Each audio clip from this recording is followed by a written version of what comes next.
Bueno, bien, lo que hemos visto de los indicios de fortaleza y los indicios de debilidad, de alguna manera, Wyckoff y luego Schroeder trató de poner de una manera ordenada o de jerarquizar como con una serie de pasos que el operador tenía que intentar seguir antes de abrir una operación. Wyckoff lo planteó como 9 pasos, pero a mí me gusta la manera de enfocarlo de Schroeder, de Craig Schroeder, que lo plantea en 5 pasos y que luego vamos a ver con un poquito más de detalle en los vídeos posteriores. Pero esencialmente es lo mismo, es el intentar saber dónde estamos, tener una cierta estructura a la hora de ir analizando ese contexto antes de abrir una posición alcista o bien antes de abrir una posición bajista. Este checklist, que insisto, que es el que nos deberíamos intentar plantear antes de abrir una posición, es el que Wyckoff plantea 9 pasos, tanto para comprar como para vender. Y Wyckoff además intentaba hacer ese análisis de pasos en con diferentes herramientas. Vamos a intentar verlo. Si lo pensamos, es básicamente lo que hemos dicho con los indicios de fortaleza y los indicios de debilidad.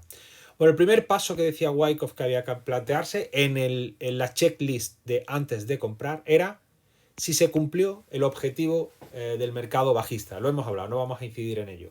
Ha llegado el precio a esa zona de soporte clave. Wyckoff lo miraba o lo utilizaba, ya lo hemos comentado, con los gráficos de punto y figura. Nosotros lo que yo planteo en el libro es que esto se puede hacer perfectamente con el gráfico de barras, con todo lo que hemos comentado, barras o velas.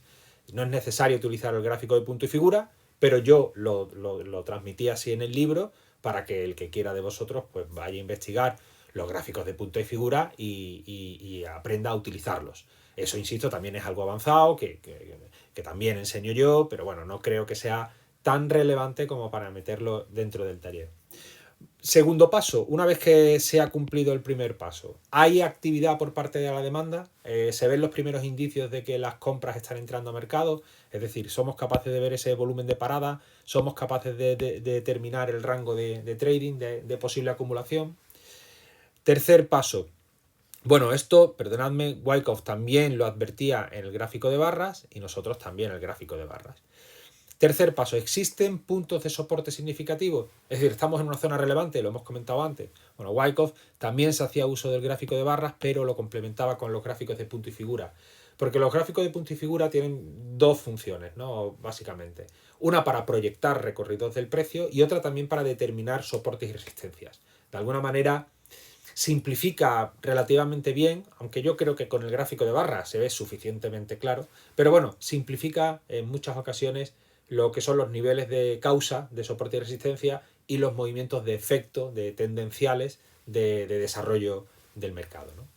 Bueno, cuarto, ese análisis de fuerza relativa. ¿El activo tiene más fuerza en relación con el sector y con el mercado? Bueno, Wyckoff lo miraba con barras y nosotros igual. ¿Se han roto las primeras resistencias, por ejemplo, de la directriz bajista? Pensemos que cuando el mercado viene cayendo, esto, si trazamos una clásica directriz, ¿no? Una tendencia con una línea uniendo los máximos decrecientes, cuando aparecen los primeros signos de demanda y el precio reacciona con esa parada que hemos comentado, es muy habitual, y lo lógico es que sea así, que la tendencia bajista o la directriz corta que acompaña a esa tendencia bajista se rompa. Aunque no, por la ruptura de esa directriz no es ya condición suficiente para que el mercado se tenga que girar, pero siempre es un indicio. Y ahí Wyckoff te plantea, oye, ¿se han empezado a romper esas primeras resistencias?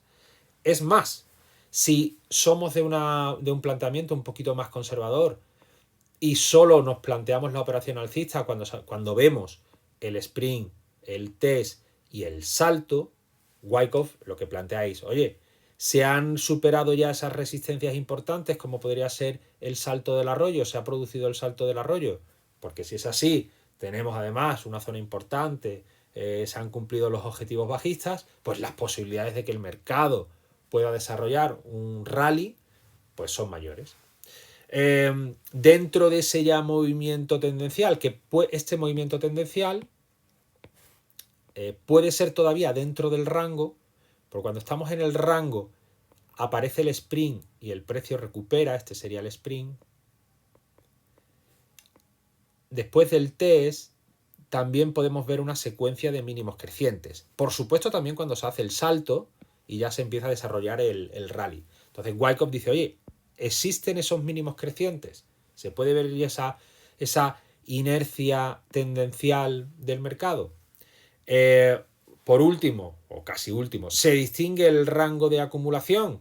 Es decir, eres capaz de ver dónde está la zona de la oferta o la zona de la R, dónde está la zona de la demanda, dónde se está ejerciendo esa batalla entre los de un lado y los de otro. Eres capaz de verlo, porque hay veces que forzamos demasiado la visión, el análisis para intentar detectar dónde hay un rango, una zona más o menos de equilibrio lateral.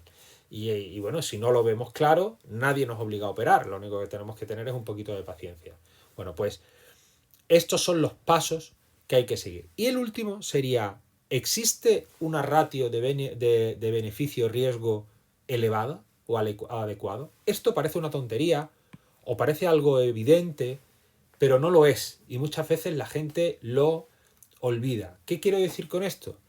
Imaginemos que nosotros tenemos un sistema, porque insisto, esto no es un sistema, esto es una manera de ver el mercado, pero con todo este conocimiento, nosotros, disculpadme, lo pongo otra vez aquí, vale, nosotros hemos planteado unas reglas y nuestra operativa va a ser, por ejemplo, en el sprint.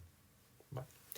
Por lo tanto, el precio cae, vemos una parada, se produce una subida, este es el AR, por cierto, esto sería la fase A del mercado, bueno, venimos el lateral, se produce el sprint y el precio recupera. Pero recupera de forma tan rápida que el único sitio de entrar es aquí a mitad del rango. Claro, en ese momento tenemos que decir, ojo, si yo entro aquí, mi stop debería situarlo, que la situación del stop lo hablo más al final del libro, pero bueno, ya meto un pequeño planteamiento, pero el stop lo debería situar en aquel nivel de precio donde mi hipótesis de entrada se vea fracasada, se vea que estaba equivocada. En este caso sería por debajo del sprint, porque si el precio termina otra vez cayendo y rompe el mínimo que provocó el sprint, es evidente que eso no era un sprint. Entonces me habré equivocado. ¿Para qué seguir perdiendo dinero si yo ya cuando el precio llegue a este nivel ya tengo evidencia de que me he equivocado y esto sucede y lo tendré que asumir? Claro, si de la manera que ha reentrado en el rango ha sido de manera muy rápida y mi entrada solo se plantea en un nivel tal, aquí arriba, mi riesgo vendría dado por esta distancia. Y claro, mi beneficio, uno dirá, bueno, pues mi beneficio mínimo que sea la misma distancia. Sí, pero tienes aquí el AR. El AR es la zona del arroyo, la zona donde está la oferta flotante. Mucho cuidado, porque aquí hay muchas posibilidades de que la demanda tenga que enfrentarse a un nivel de oferta flotante gordo. Y aún no sabemos cómo va a terminar esa batalla. Es decir, tu primer objetivo o tu primera zona conflictiva es el AR. Si el AR tan solo lo tienes a una distancia pues de la mitad, imaginemos que esta distancia son 10 puntos y estos son solo 5, ojo, en tu entrada no hay una ratio beneficio-riesgo razonable. Es muy poco beneficio al riesgo que tú estás asumiendo. Siempre te tienes que poner en una posición sensata y cautelosa, diríamos nosotros. No se trata de decir, no, pero es que esto va a subir hasta aquí y son 30 puntos. Ya, pero intenta analizar qué zonas o qué barreras se va a encontrar el precio en esa subida que son realmente conflictivas para ti. Que igual luego el mercado la rompe y la supera, fenomenal. O que incluso no llega a esa zona y el precio se gira, bueno, pues para eso tienes el stop. Pero dentro de un planteamiento de normalidad, en una situación de entrada en el sprint, el AR es una zona muy, muy, muy importante. ¿Cuál sería una relación de ratio beneficio-riesgo más adecuada? Bueno, pues si en la situación que acabamos de dibujar, el sprint recupera, plantea el AR igual lo tenemos por aquí, plantea una entrada más o menos cerca de la zona de soporte, ponemos el stop por aquí, pero ya el AR queda mucho más lejos. Por supuesto, en ese tipo de operación siempre vamos a tener la expectativa de que el precio termine haciendo el salto y nos podamos llevar el rally, pero ya estamos poniéndonos un poquito en prudencia de que no lo consiga. A ver, Wyckoff con esa ratio riesgo-beneficio planteó que tenía que ser de 3-1 antes de abrir la operación. Es decir, que la entrada que tú hicieses debería tener por lo menos 3 veces el nivel de tu stop de riesgo. Si tu stop está a 10 puntos, pues que por lo menos ese movimiento fuese de 30. Yo aquí haría algunas matizaciones. Primero, que esa sea tu ratio beneficio-riesgo inicial, no quiere decir que si el mercado no responde como tú preveías o planteabas, no cierres la operación de inmediato. Ya está, no hay que darle, no hay que aguantarse ahí porque esa relación beneficio-riesgo hay que aguantarla hasta el final. Si uno ve que está aquí, ha aparecido un volumen en mitad de camino enorme que está haciendo girar el mercado, ojo, cuidado, que ese volumen te podría estar denotando que hay mucha oferta. A lo mejor tienes que cerrar a no perder, o a lo mejor puedes ajustar un poquito el stop para en vez de perder 10, perder solo 5. No hay que, siempre que sea, toda decisión que tomes para intentar minimizar las pérdidas y optimizar las ganancias es correcto. Lógicamente aquí hay cada uno tendrá que medir y testear su sistema, porque hay veces que es necesario aguantar un poco tu operación y dejarle que fluya hasta que realmente llegue a esa zona que tú te has previsto. Pero una cosa es la ratio beneficio-riesgo antes de abrir la posición y luego una vez que he abierto la posición tengo que gestionar lo que está sucediendo. Y si veo algún input de información que puede frustrar mi planteamiento, pues intentaré actuar para que el impacto sea el menor. Y luego la segunda matización que haría es que esta ratio de beneficio-riesgo de 3-1 sí que la veo muy lógica y razonable en acciones, cuando invertimos acciones con un estilo más de varios días, de swing trading, etc. Pero cuando se está operando intradiario, tipo scalping, intentando buscar pequeñas diferencias de precios, yo diría que en términos generales, aquí hablo de una experiencia personal y la de mucha gente que conozco, con tener ratios de beneficio-riesgo de 1,5-1, es decir, si el riesgo es de 10, que tu operación pues opte a ganar 15, sería adecuado.